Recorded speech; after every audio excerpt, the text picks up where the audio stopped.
یہی حال ہے. بولے تو صحیح نا, سر نہ ہلایا کریں, مجھے لگتا ہے کہ آپ کو سمجھ ہی نہیں آ رہا.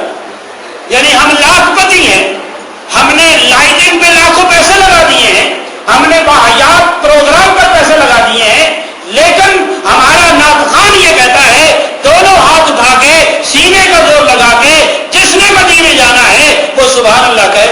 کیا اس کے پاس ٹکٹ موجود ہے؟ کیا سکھا کیا رہے, ہم کیا سکھا رہے ہیں معاشرے کے اندر؟ بے عملی پھیلا رہے ہیں. کیا پھیلا رہے ہیں؟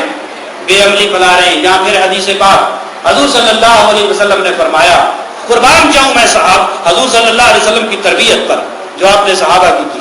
حضور نے فرمایا جو شخص لا الہ الا اللہ کا قائل ہو گیا. کیا ہو گیا؟ قائل کا معنی کیا ہے؟ اس پر عمل کر لیا. کیا کر لیا؟ زندگی میں اس پر عمل کر لیا. حضور نے فرمایا اس کی نجات اللہ نے اپنے ذمہ لے لی.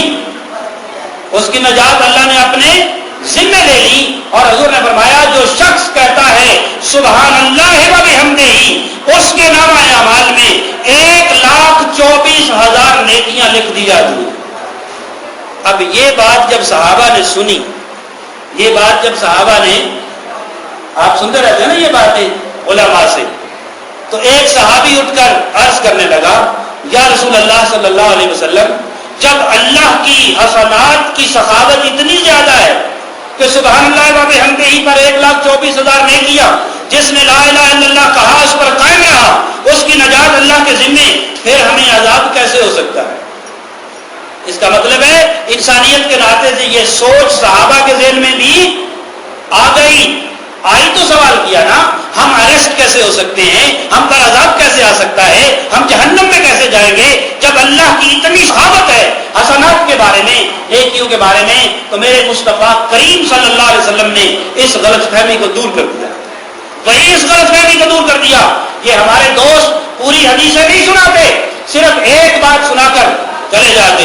حضور نے فرمایا ہاں یاد رکھو, جب نیکیاں قیامت کے دن ایسے لوگ بھی آئیں گے اگر ان کی حسنات اور نیکیوں کو پہاڑ پر رکھ دیا جائے تو وہ بھی ان کا متحمل ہو سکے گا نہیں, اٹھا نہیں سکے گا.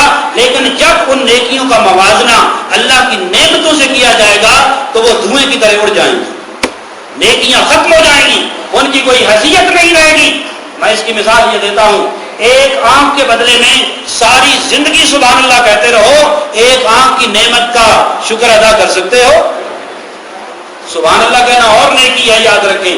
آنکھ نعمت اور ہے, اللہ کی نعمتوں کا جب موازنہ کیا جائے گا تو اس کی نیکیاں ختم ہو جائے گی.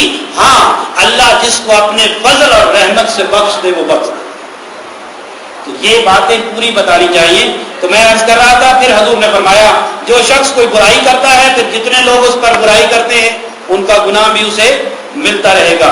ہم آگے چلتے ہیں. ابن کثیر امام التفسیر جن کو کہا جاتا ہے, امام التفسیر, آپ نے ایک حدیث نقل کی. آپ فرماتے ہیں, اور یہ روایت طبرانی سے کی, حضور صلی اللہ علیہ وسلم نے فرمایا جو شخص کسی ظالم کے ساتھ اس کی مدد کرنے کے لیے چلا. کیا میں آہستہ اس لیے پڑھوں گا کہ آپ سمجھ لیں. آج ہم دنیا آخرت کو بھول چکے ہیں. دنیا ہماری ماں اور باپ بن چکا ہے, اور جتنا بڑے طبقے کے لوگ ہیں انہیں تو دین سے کوئی غرض نہیں ہے. وہ پیسے دے کے سمجھتے ہیں دین بھی حاصل ہو گیا, پیسے دے کے سمجھتے ہیں محبت رسول بھی مل گئی, 4 دیگیں پکا کے سمجھتے ہیں ہمیں سرٹیفکیٹ نجات کا مل گیا. حالانکہ ایسی بات نہیں ہے. یہ بات انہیں بتانی چاہیے اور انہیں اس خوش فہمی سے باہر نکلنا چاہیے.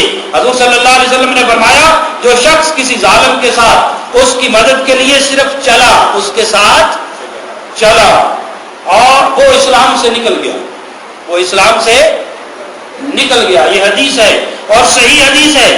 اس حدیث کو بنیاد بنا کر ہمارے سلف صالحین نے ظالم بادشاہوں کی ملازمت اور کوئی عہدہ قبول کرنے سے انکار کر دیا. امام ابو حنیفہ نے انکار کیا, نہیں بولے کیا. قاضی القضات چیف جسٹس بننے سے انکار کر دیا. جب خلیفہ بنو عباس نے کہا جناب آپ بنے چیف جسٹس اسلامی اسٹیٹ کے, تو امام ابو حنیفہ نے کہا خلیفہ صاحب میں اس کا اہل نہیں ہوں، میں اس کا اہل، آج سفارشیں ڈھونڈتے پھر رہے ہیں۔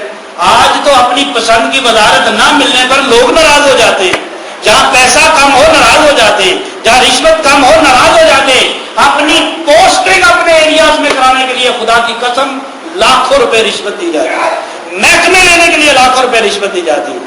اور قربان جائیں، امام ابو حنیفہ چیف جسٹس بننے سے جب انکار کر دیا تو خلیفہ نے کہا آپ اہل ہیں، آپ اہل، آپ بتائیں آپ اہل تھے کہ نہیں؟ جی امام ابو حنیفہ چیف جسٹس بن سکتے تھے، کوالیفیکیشن تھی، ان کی کوالیفیکیشن تھی، بن سکتے تھے۔ تو خلیفہ نے کہا آپ جھوٹ بول رہے ہیں، آپ چیف جسٹس بن سکتے ہیں، اس کے اہل ہیں۔ تو آپ نے فرمایا خلیفہ صاحب جب آپ خود کہہ رہے ہیں کہ میں جھوٹ بول رہا ہوں تو ایک جھوٹا شخص چیف جسٹس بن سکتا نہیں۔ اور آج جتنا بڑا جھوٹا ہے، جھوٹا ابن جھوٹا ہے، جتنا بڑا جھوٹا ہے وہ اتنے بڑے عہدے پر فائز ہے۔ یہ تو ہمارا معیار بن چکا ہے۔ تو ہمارے سلف صالحین نے انکار کیا، اب لسٹ بڑی لمبی ہے، انہوں نے مدد سے انکار کیا۔ پھر یہ نقل کہاں کی؟ تفسیر روح المانی کے اندر اس آیت کے تحت پھر حدیث آئی فَلَنْ أَكُونَ ظَهِيرًا لِلْمُجْرِمِينَ، اس آیت کے تحت کہ اس کا مطلب یہ ہے کہ مجرمین ظالم جو ہیں ان کے مددگار نہ بنو، ظالموں کو ووٹ ہے اوکھا غم میں۔ یہ مدد ہے کہ نہیں ہے؟ آپ چیختے ہیں، خود آپ نے پہنچایا کیا؟ خود آپ نے کرسی پہ بٹھایا، خود آپ نے وہاں اہل بنایا، اور اب کہتے ہیں ایک matric pass state of the head کیسے بن گیا؟ آپ نے خود بنا دیا، اور وہ state of the had been کے اب فیصلے کر رہا ہے، اب جتنی اس میں عقل ہے وہ ویسے کرے گا۔ اب حضور صلی اللہ علیہ وسلم نے فرمایا اس حدیث اس آیت کے تحت حدیث نقل کی روح المانی میں کہ حضور صلی اللہ علیہ وسلم نے فرمایا، غور سے سنیں، قیامت کے روز آواز دی جائے گی، قیامت کے روز ایک آواز دی جائے گی، کہاں ہیں ظالم لوگ، ظلم کرنے والے کہاں ہیں؟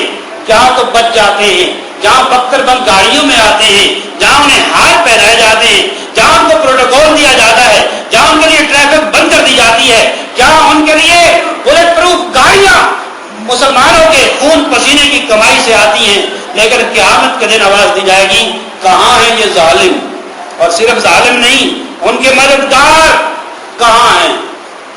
ہم مددگار ہیں کہ نہیں ہیں؟ جی آگے الیکشن آ رہے ہیں، آپ کہیں گے سیاسی تقریر ہو گئی ہے نہیں، آگے الیکشن آ رہے ہیں، ظالموں کی مدد نہ کریں، گھر بیٹھے، آپ کو کوئی گن پوائنٹ پہ باہر نہیں لے جائے گا، لیکن اس وقت ان کی ایک علماء ونگ بھی ہوتی ہے کہ نہیں ہوتی؟ مسلم لیگ علماء ونگ، پیپلز پارٹی، آج میں نام بھی لے رہا ہوں، علماء ونگ، مجھے وہ عالم باہر کہیں نظر نہیں آئے، نہ کبھی مسجد میں نظر آئے، نہ کبھی تقریریں کرتے نظر آئے، بس ان کے ساتھ چمٹے ہوئے ہیں وہ پیسے کے مولوی، ان کو فتوے دیتے کہ یہ کام کرو، یہ ان کی ایک علماء ونگ بھی ہے، پھر ان کی ایک کلچرل ونگ بھی ہے، ایک ڈانس کرنے والی ونگ بھی ان لوگوں کی ہے، اور یہ ساری ونگیں خدارا آپ تو مدد نہ کریں، کرنی چاہیے۔ اللہ کے رسول نے فرمایا قیامت کے دن کہا جائے گا ظالم کہاں ہیں، اور پھر ان کے مددگار کہاں ہیں، اور تاکہ ان لوگوں کو جنہوں نے ظالموں کی دوات میں سیاہی بھری، یہ بڑا کام ہے، جنہوں نے دوات ٹھیک کی، جنہوں نے پین ٹھیک کیا، پین کو درست کیا، ظالم کو انک بھر کے دی پین کے اندر، حضور نے فرمایا قیامت کے دن ایسے مددگاروں کو بھی لوہے کے تابوت میں بند کر کے جہنم میں پھینک دیا جائے۔ تو ہم تو ٹھپے لگا رہے ہیں، ہم کیا کر رہے ہیں؟ بولو، اس وقت آئیں گے ووٹ دینا ایک کیا جی کیا کہتے ہیں قومی امانت ہے، یہ ذمہ داری ہے، یہ فرض ہے۔ ارے ووٹ لینے کے بعد بھی ایک فرض ہے کہ نہیں ہے؟ بلکہ فرائض شروع وہاں سے ہوتے ہیں، یاد رکھیں۔ عوام نے اپنا فرض ادا کر دیا، تمہیں اقتدار دے دیا، تمہیں عزت دے دی، تمہیں توقیر دے دی، تمہیں وہاں بٹھا دیا، اب تمہارا کام ہے کہ قوم کو بیچو نہیں، قوم کو مدد وہاں کرو جہاں کرنی ہے، جہاں مدد نہیں کرنی وہاں مدد نہ کی جائے۔ ابھی یہ موضوع مکمل نہیں ہو سکا، وقت ختم ہو گیا، انشاءاللہ اگلے دنوں پر